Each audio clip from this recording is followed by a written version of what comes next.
بسم اللہ الرحمن الرحیم. السلام علیکم جی. کل سب لوگوں نے ایک قوم بڑی محظوظ ہوئی. کل بی بی سی پہ ایک انٹرویو چلا ایک مفرور شخص کا، اور وہ انٹرویو دیکھ کے ہمیں یہ یاد آ گیا کہ وہ شخص ملک سے مفرور کیوں ہے اور عدالتوں میں کیوں نہیں پیش ہو رہا. 3 سال سے یہاں سے وزیر اعظم کے پلین کے اندر گئے تھے اور اس کے بعد واپس نہیں آئے، اور 3 سال سے وہاں پہ وہ کوئی ایسی بیماری کا علاج کرا رہے ہیں جس کا علاج برطانیہ میں بھی نہیں ہے.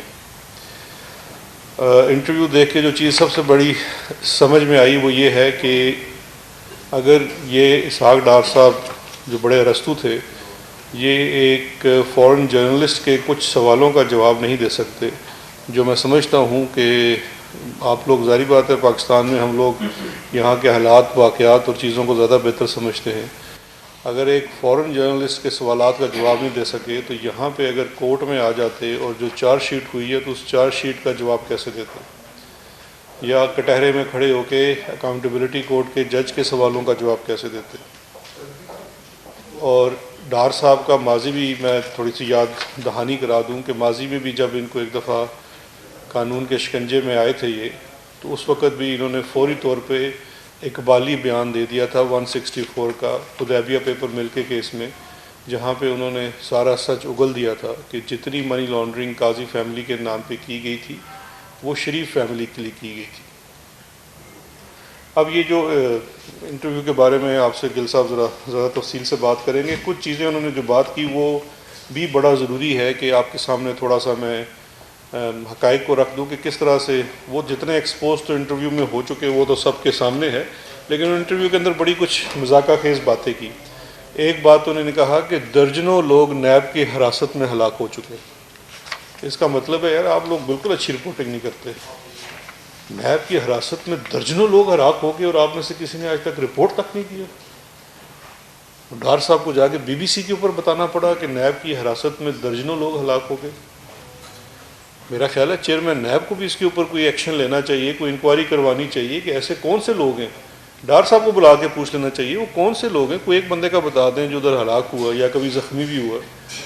تو مطلب اتنے بڑے فورم پہ بیٹھ کے اس قسم کی بات کرنا اور ہیومن رائٹس وائلیشن اور کیا چیزیں ہو رہی ہیں، اس کا مطلب انہوں نے بالکل سب چیزوں کو یہاں کا جو پورا نظام ہے، چاہے وہ عدالتی نظام ہے یا صحافت کا طریقہ ہے، اس سارے کو نل کر دیا. جو انہوں نے کہا کہ جی میری صرف ایک پراپرٹی ہے پاکستان کے اندر، اچھا وہ بھی نفی ہے اس چیز کی جو ان کے اپنے نام میں اپنے ٹیکس ڈکلیریشن میں ہے. بی بی سی والا ہم سے رابطہ کرتا تو ہم ہی اس کو ان کی جو ایف بی آر کی ڈکلیریشنز ہیں وہ بھیج دیتے، یا ان کے اوپر اکاؤنٹیبلٹی کورٹ میں جو چارج شیٹ ہوئی ہے، یہ میں آپ کے لیے لے کے آیا ہوں چارج شیٹ، یہ چھوڑی جاؤں گا آپ کے پاس، آپ پوچھ لیجئے کہ ان سے. انہوں نے کہا جی میری صرف ایک پراپرٹی ہے جس کے اوپر حکومت نے قبضہ کر دیا. وہ ان کا گھر ہے گلبرگ لاہور میں، ہاؤس نمبر 7، جو ان کے پروکلیمڈ اوفینڈر ہونے کے بعد جو ایک سی آر پی کے ضابطہ فوجداری کی 87-88 کی کارروائی ہوتی ہے، وہ پوری ہو چکنے کے بعد وہ باحق سرکار ضبط کر لیا گیا، اور اس کے بعد اس میں حکومت پنجاب نے پناہ گاہ بنائی. اچھا اس کے علاوہ بھی ان کی جو پراپرٹیز ہیں جو انہوں نے وہاں بی بی سی میں نہیں بتایا، یہاں پہ اسلام آباد میں ہی یہاں پہ ان کا ملوٹ ایک جگہ ہے، وہاں 6 ایکڑ ان کے پاس زمین ہے ان کے اپنے ڈکلیئرڈ ایسٹ کے مطابق. ڈی ایچ اے فیز 4 میں ایک گھر ہے، ہاؤس نمبر 159F. اسی طرح سے موزہ بھبتیاں میں 2 کنال 18 مرلے جگہ ہے. اس کے ساتھ ساتھ ان کی جو الفلاح ہاؤسنگ سوسائٹی لاہور ہے اس میں 3 پلاٹس ہیں. 2 کنال کا پلاٹ پارلیمنٹرین انکلیو اسلام آباد میں ہے. ایاز بلڈر کی پروجیکٹ کے اندر ان کے 2 کنال کا پلاٹ ہے. سینٹ کوآپریٹیو ہاؤسنگ سوسائٹی میں ایک پلاٹ ہے. اس کے علاوہ کوئی 8 گاڑیاں ہیں جس کے اندر لینڈ کروزر ہیں، کرولا ہے، مرسیڈیز بینز لینڈ کروزر. یہ ان کی پاکستان کے اندر کی پراپرٹیز ہیں جو یہ چارج شیٹ ہے ان کے اوپر جس کا ایک جواب نہیں دے رہے اور مفرور ہوئے ہوئے ہیں. اس کے بعد ایک پوری تفصیل ہے کمپنیز کی، یہ Hajveri holding, Hajveri Modaraba management company, H D S security, C N G Pakistan, Gulf insurance, کچھ کمپنیاں ان کی ہیں اور کچھ کمپنیوں کے اندر ان کی شیئر ہولڈنگ ہے. اس کے بعد دبئی میں ان کی جو پراپرٹی ہے، ایک فلیٹ ہے اجمیری ولا ایمریٹس ہل پہ، دوسرا ہے پام جمیرہ میں اپارٹمنٹ. یہ ان کے ریفرنس کے اندر لکھا ہوا ہے کہ میں اپنی زبانی بات نہیں کر رہا. گاڑیاں ہیں، بینٹلے ہے، مرسیڈیز ہے، براک ہولڈنگ میں انویسٹمنٹ ہے، دارالنیان کے اندر انویسٹمنٹ ہے. اس کے علاوہ ان کے جو بینک اکاؤنٹس ہیں، جو جس میں ایک اکاؤنٹ میں 5.5 ملین کا ان کا بیلنس ہے جو ان کے اپنے نام پہ ہے، ایک اکاؤنٹ میں 500,000 کا درہم کا بیلنس ہے، ایک اکاؤنٹ میں 3,20,000 کا بیلنس ہے. تو یہ سارے ان کے ایسٹس ہیں جو انہوں نے کہا جی کہ میرے پاس تو صرف ایک گھر ہے. جس طرح وہ کیلبری کوئن نے کہا تھا کہ میری پاکستان تو کیا دنیا میں کیا پاکستان میں کوئی پراپرٹی نہیں ہے، اس طرح انہوں نے فرما دیا. اور ان کا پورا جو چارج شیٹ ہے یہ یہاں پہ ہوئی ہے نیب کی طرف سے اکاؤنٹیبلٹی کورٹ میں. اور یہ والی جو چیز تھی یہ جے آئی ٹی کا حصہ تھا، جے آئی ٹی میں یہ چیزیں سامنے آئی تھی. اب یہ ساری چیزیں یہ کیوں کر ہو رہا ہے؟ یہ اس وقت بڑی ڈیسپریٹ ایفرٹ ہے. بڑی ڈیسپریٹ ایفرٹ میں شاید کسی کے حکم کے اوپر ہی بی بی سی چلے گئے تھے. اور جو لوگ کل میں کسی کی ٹویٹ دیکھ رہا تھا تو اس نے کہا جی کہ میں بڑا عرصہ ایڈوائز کرتا رہا صحافت کی چیزوں کے اوپر، تو میری ایک ایڈوائز ہے کہ ہارٹ ٹاک پہ کبھی نہ جائیں یا وہاں پہ انٹرویو کبھی نہ دیں. تو انہوں نے شاید وہ غلطی کر دی. یہ ڈیسپریٹ ایفرٹ کیوں ہے؟ یا اس وقت جو یہ پورا ایک پی ڈی ایم کی صورت میں پورا ایک ہنگامہ برپا کرنے کی کوشش کی جا رہا ہے. ملتان میں بھی ٹوٹل 6-7 ہزار لوگ جمع کر سکے. اسٹیڈیم بعد میں جا کے آکوپائی کیا اور اس کے بعد آکوپائی کرنے کے بعد واپس گھنٹہ گھر میں آ گئے اور وہاں پہ کچھ لوگ جمع کر کے ایک جلسہ بلکہ جلسی کی. اب لاہور میں جلسی کرنے جا رہے ہیں. وہ تو ایک بڑا الگ ٹاپک ہے کہ کس طرح سے لوگوں کی زندگیاں، اپنے کارکنوں کی زندگیاں خطرے میں ڈال رہے ہیں. لیکن ہمیں دیکھیے اس وقت دیکھنا یہ ہے کہ ملک اس وقت بہتری کی طرف جا رہا ہے. تمام اکنامک انڈیکیٹرز بہتری دکھا رہے ہیں.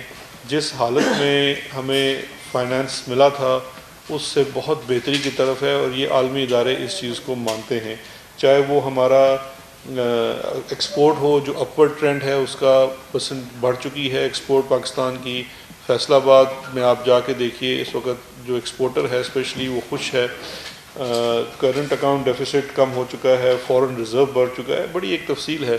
یہ چیزیں ساری بہتر ہو رہی ہیں. اور یہ اس میں ہمیں یہ بھی نہیں بھولنا چاہیے کہ کس طرح سے پچھلی کووڈ کی ویو میں سب کے تعاون سے بڑی بہتر طریقے سے ہم اس سے بچ سکے. جتنا نقصان باقی ملکوں میں ہوا اس کی نسبت پاکستان بہت بہتر حالات میں تھا. اور اب ہم ایک بڑے دوبارہ سے امتحان میں جا رہے ہیں اور وہ ہے کووڈ کی سیکنڈ ویو. اسلام آباد میں بھی کل ایک اور سٹیپ لیا گیا ہے. تمام یہاں پہ جو ریسٹورنٹس وغیرہ بھی بند کر دیے گئے ہیں، صرف ٹیک اویز الاؤڈ ہیں. اس کی وجہ یہ ہے کہ پازیٹیوٹی ریشو بہت اوپر جا رہی ہے اور اس میں بھی ہمیں بہت زیادہ اپنی رسپانسبلٹی دکھانی ہے، ذمہ داری دکھانی ہے.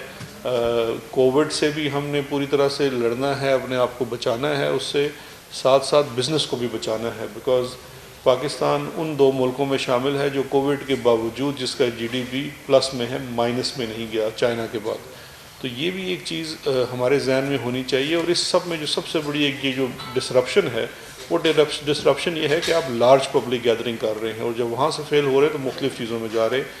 تو یہ ساری ڈسرپشن بیسیکلی اپنی ناکامی کو جو صاف نظر آ رہی ہے کہ عوام آپ کو بھول چکے ہیں. آپ نے اپنا پوری طرح سے دیکھ لیا کہ کتنی آپ کی ریلیونس ہے. چاہے وہ آپ کا گلگت بلتستان کا الیکشن ہو، آج وزیر اعظم صاحب وہاں پہ کابینہ کی حلف برداری کے لیے گئے ہوئے ہیں. جتنا آپ نے دیکھا کہ وہاں پہ عوام کا سپورٹ ملا وہ اس چیز کا آئینہ دار ہے کہ ابھی بھی پی ٹی آئی سب سے پاپولر پارٹی ہے. اب اسی چیز کو نگیٹ کرنے کے لیے اس طرح کی بہت ساری ناکام کوششیں ہیں. یہ بھی ایک کوشش ہے پی ڈی ایم بھی ہے. ہماری صرف یہ ہے کہ، اور میں سمجھتا ہوں شہری بھی بڑا اس وقت ذمہ داری کا ثبوت دے رہے ہیں. بہت کم تعداد میں ایسے پبلک گیدرنگ میں جا رہے ہیں جو بڑی اچھی بات ہے. ہم نہیں چاہتے کہ آگے بھی کریں. ان کو کوئی پلیٹ فارم دے دیتے ہیں، کسی جگہ ممبر پہ کھڑے ہو جائیں، سارا دن بولتے رہیں، جو برا بلا ہمیں کہتے رہیں، لیکن عوام کی زندگیاں خطرے میں نہ ڈالیں. جی شکریہ بیرسٹر صاحب. بسم اللہ الرحمن الرحیم.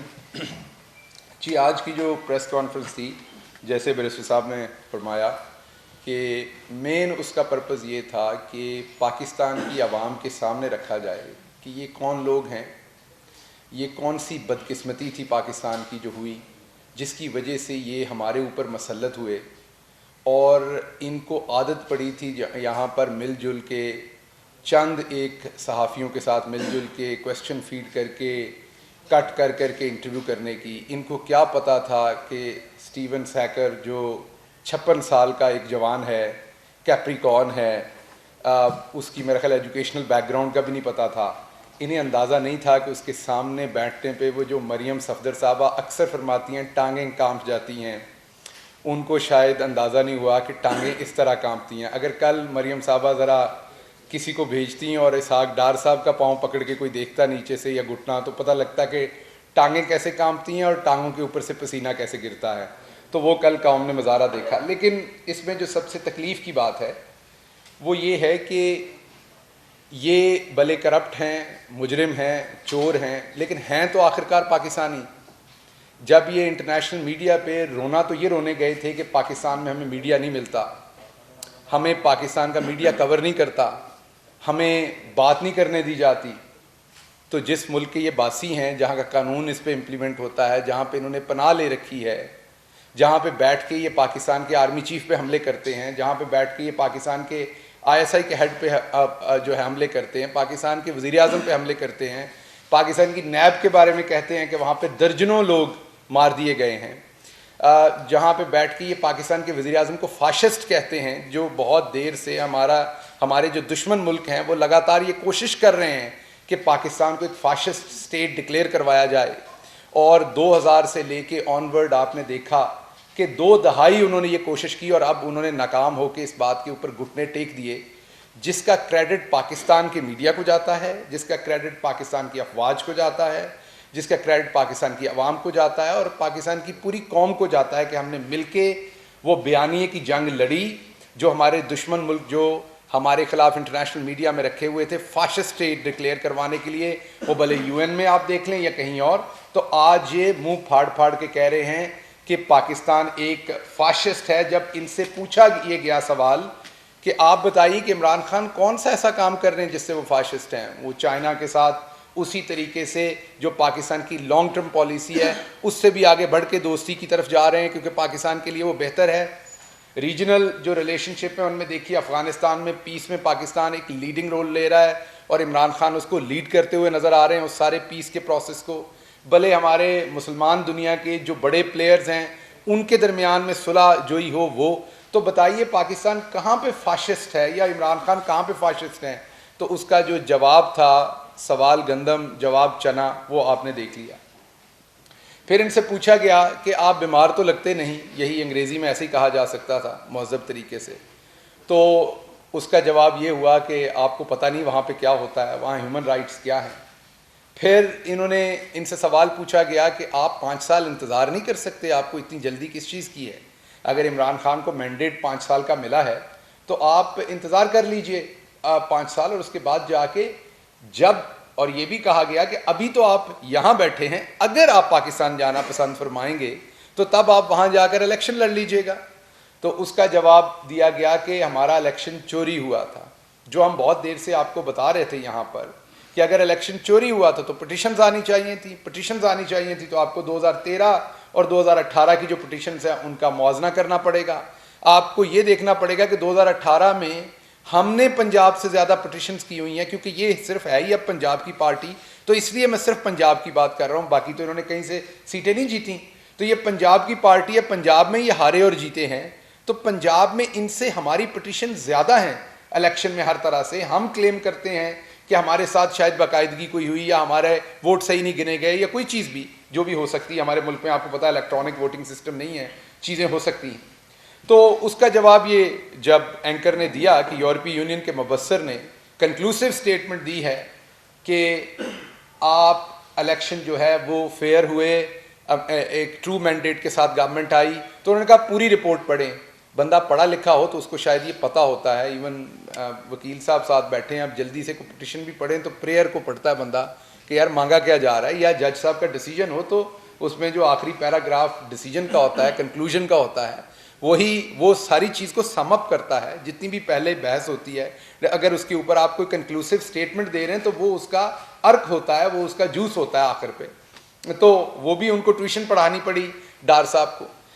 اس میں جو سب سے اہم بات ہے وہ یہ ہے کہ بی بی سی بہت دیر سے نواز شریف صاحب کو کانٹیکٹ کر رہا تھا, جو میری انفارمیشن ہے, کہ وہ انٹرویو دیں, کیونکہ بی بی سی کے پاس کچھ سوال تھے, اس پہ شاید وہ کوئی ڈاکومنٹری کرنا چاہ رہے تھے.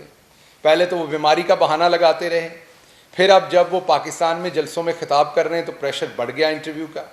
پھر مریم صفدر صاحبہ نے یہ مشورہ دیا کہ ہمارے ٹبر کا جو سب سے پڑھا لکھا بندہ ہے اس کو بھیجتے ہیں, کیونکہ انٹرویو انگریزی میں ہونا ہے. اور جب ان کو بھیجا گیا تو پھر کیا ہوا وہ میں آپ کو دکھا دیتا ہوں. یہ تصویریں آپ نے پاکستان میں دیکھی تھیں. ہم بھی ویسے کم ظالم نہیں ہیں, اس طرح کے کام آپ لوگ بھی کرتے رہے ہیں ان کے ساتھ پریس کانفرنسز میں, اتنے اچھے آپ بھی نہیں ہیں, اسٹیون سیکر کی طرح کے آپ ہیں, یہ والے کام آپ بھی کرتے رہے ہیں یہاں پر. تو تصویریں تو ڈار صاحب کی پہلے بھی ہوتی تھی, حالات تو ان کے پہلے بھی ایسے ہوتے تھے, لیکن میں نے جیسے کہا کہ وہ جو 56 سال کا جوان ہے, جب ان کے سامنے بیٹھنا پڑا تو کچھ ایسے حالات ہوئے. کبھی زبان باہر آئی, کبھی دونوں آنکھیں باہر آئیں, کبھی دونوں آنکھیں ٹیڑھی ہوئیں, کبھی منہ پہ شرمندگی تھی لیکن آنکھوں میں بے شرمی تھی. جب کہا کہ میری صرف ایک ہی پراپرٹی ہے, حالانکہ دی نیوز کی سٹوری ہے پاکستان میں دسمبر 30, 2017 کی, جس میں علی ڈار نے خود کنفیس کیا ہے کہ انہوں نے 52 ولاز جو ہیں وہ ان کی ملکیت ہیں, یہ ان کی اپنا کنفیشن ہے. تو ایک تو آئندہ شریف فیملی اور ان کا اہل و عیال ایک بات سمجھ لے, جو ہمارے بزرگ بتاتے تھے کہ اگر کمائی حرام کی ہو تو اولاد بری نکلتی ہے. تو ایک تو ان کو ان کی اولاد مرواتی ہے, جب بھی مرواتی ہے. وہ پہلے ایک بھائی نے الحمدللہ کہہ کے مروایا تھا, آپ کو یاد ہے.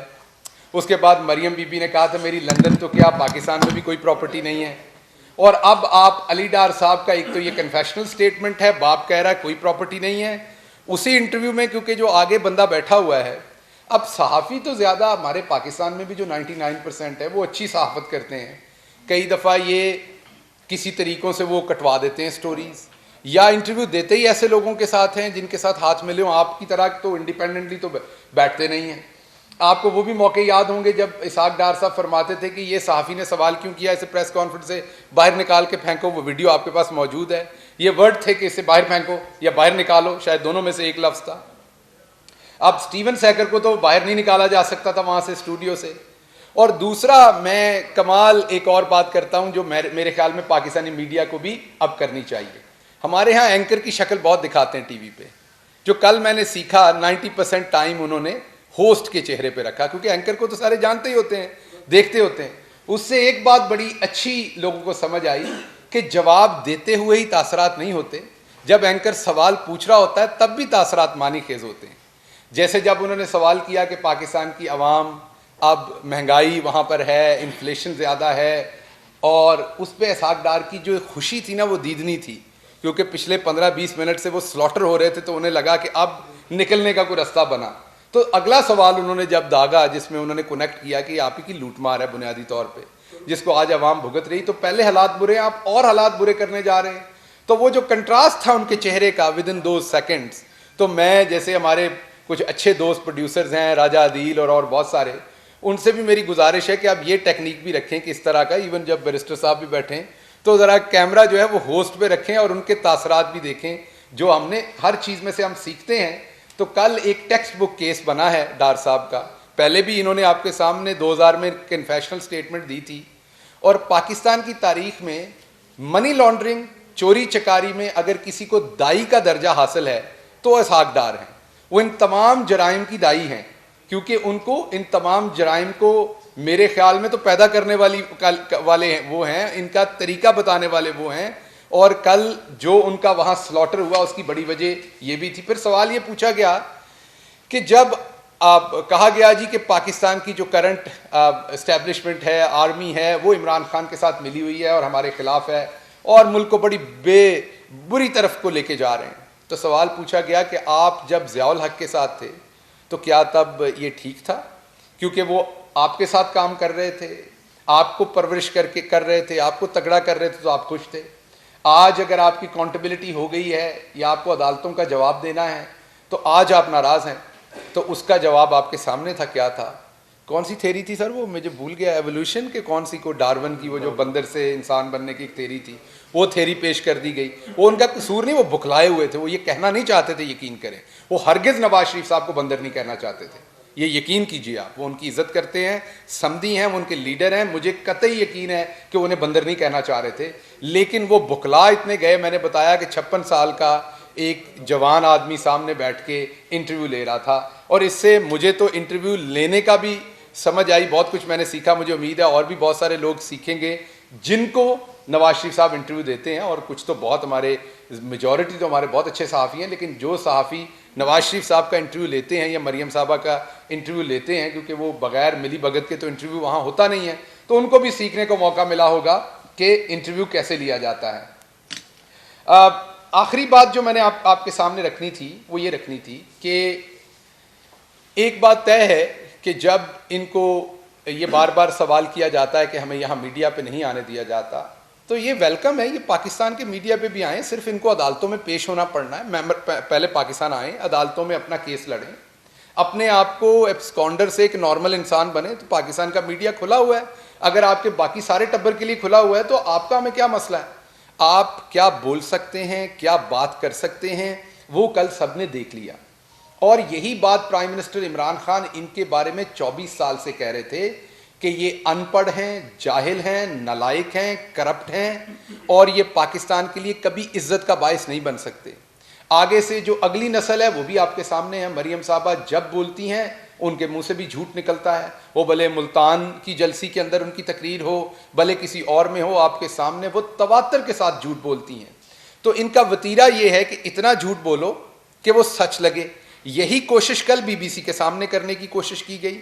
میری اطلاع تو ایک ہے کہ شاید ایک ڈاکومنٹری بھی آئے, وہ بی بی سی سے آئے یا کہیں اور سے آئے, کیونکہ اس کا مواد وہاں پر چند صحافیوں کے پاس ہے جو ان کو سوال بھیج چکے ہیں, اور اسی پریشر میں مریم صاحبہ کے کہنے پر یہ بیچاروں نے دوبارہ قربانی دی ہے.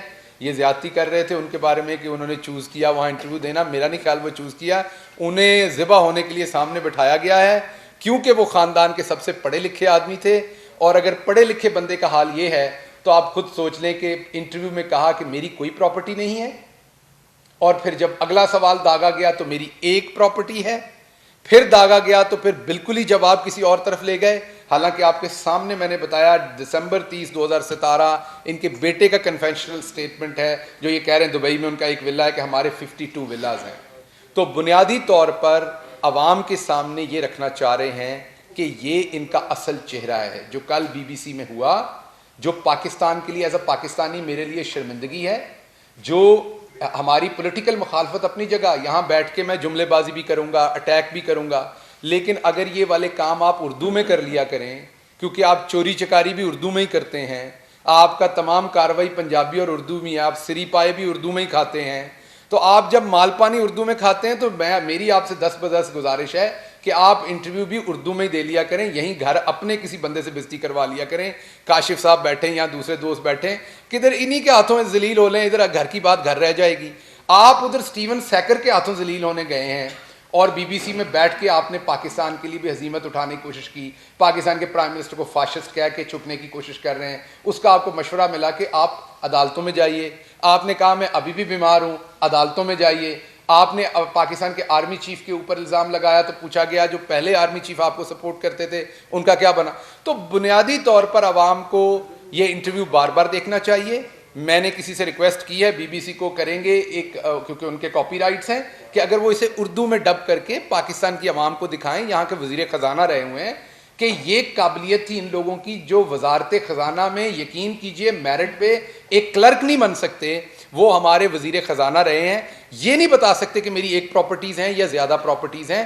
تو یہ اللہ الحق ہے جو عمران خان کہتے تھے, جو عمران خان 24 سال سے عوام کو بتاتے تھے, وہ نہ صرف یہ پاکستان میں, لندن تو کیا پاکستان میں یہ ذلیل ہوئے ہیں, تو اب یہ لندن میں بھی ہو رہے ہیں, اور جہاں جائیں گے ضلالت ان کا مقدر ہے, کیونکہ انہوں نے زلزلہ زدگان کا پیسہ کھایا ہے, غریب کا پیسہ کھایا, اور یہ پاکستان کی عوام کو بیوقوف سمجھتے ہیں. آپ کے سوال جی.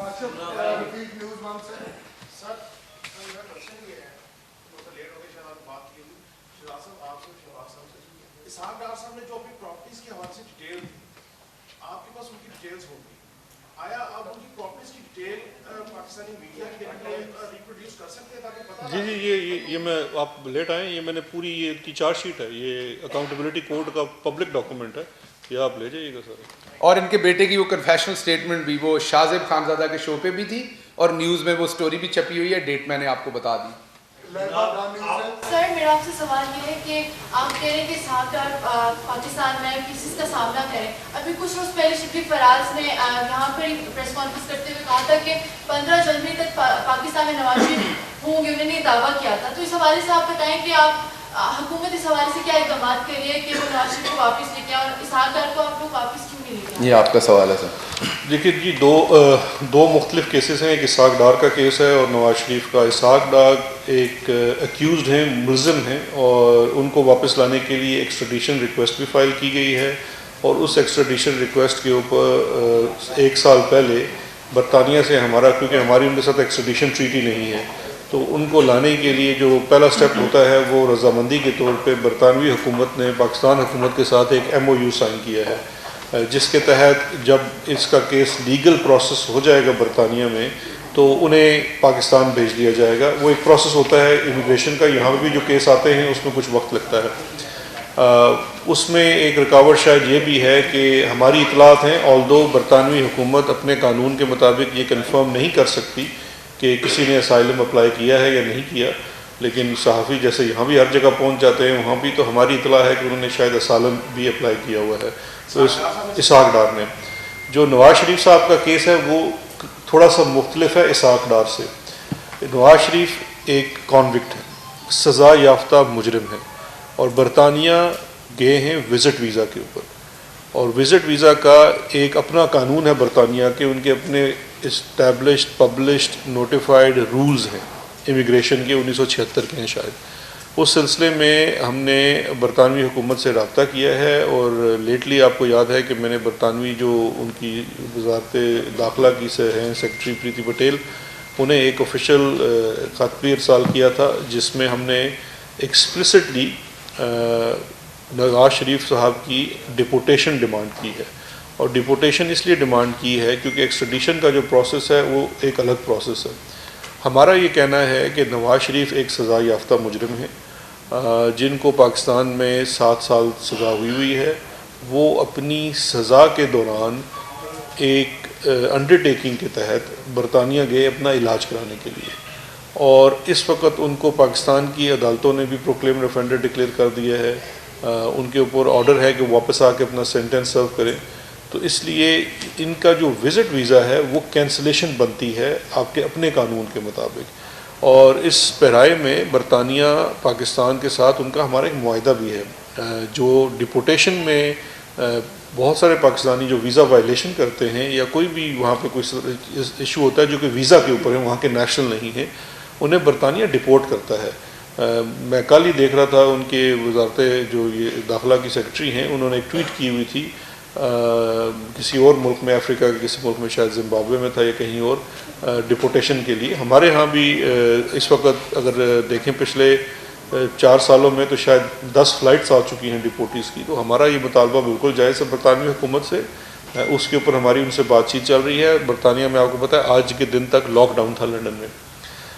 اس لاک ڈاؤن کے بعد ہمیں, بیکاز جو میری اطلاعات ہیں اور یہ میں آپ سے شیئر کر رہا ہوں کہ جو نواز شریف کا وزٹ ویزا ہے اس کی میعاد ہوتی ہے 6 ماہ. 6 ماہ کے اندر آپ کو ملک سے باہر نکلنا ہوتا ہے. پہلے 6 ماہ کی میعاد جب ختم ہوئی تو برطانیہ میں کووڈ کی وجہ سے ایک جنرل ایمنسٹی دی گئی تمام ویزاز کو 6 ماہ کی. اب وہ جب دوبارہ مدت ان کی ختم ہوئی ہے تو شاید 20 یا 22 نومبر کو ختم ہوئی ہے. اس کے بعد 2 دسمبر کو کووڈ کی وہاں پہ جو لاک ڈاؤن ہے لنڈن کا وہ ختم ہو رہا ہے. تو ان کے کیس کے اوپر ڈیسیجن ہونا, ان کے ویزا ایکسٹینشن کا بھی باقی ہے برطانیہ کے لیے. ہم چونکہ یہ چیز پوائنٹ آؤٹ کر چکے ہیں. اس کے ساتھ ساتھ جو پروکلیم ڈیفینڈر والا سارا پروسیس ہے وہ بھی کمپلیٹ کر دیا گیا, اور ہم اس کے بعد ڈپینڈ کرتا ہے اپون لیگل ایڈوائس. اس میں ہم مطلب میں واحد وکیل نہیں ہوں, اور بھی بہت وکلا سے مشورہ کیا جاتا ہے برطانوی وکلا سے. اگر ضرورت پڑے گی تو ہم ان کی جو ایکسٹریڈیشن ہے وہ بھی فائل کریں گے. نوید اکبر چودھری آئی ٹی وی. اس تو بعد میں پوچھ لوں ناراض ہو جائیں گے. سر ایک تو یہ کہ ڈپورٹیشن کے لیے ہمیں وہاں پہ کورٹس میں جانا پڑے گا یا گورنمنٹ ڈیسائیڈ کرے گی, کیونکہ